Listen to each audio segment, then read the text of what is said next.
అమ్మాయిని దగ్గర పడుకుందంటే అది నీ గొప్పతనం కాదురా, అది నీ మీద పెట్టుకున్న నమ్మకం. ఆ నమ్మకాన్ని మోసం చేసిందే కాకుండా ఇంకా నీచంగా మాట్లాడతావా?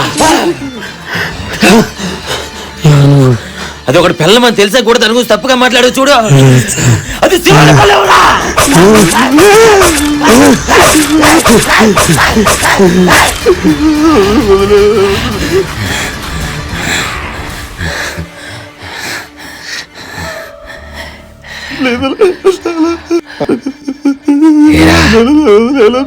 ఇంకా జడ్న కొడుకు కనిపిస్తున్నానా?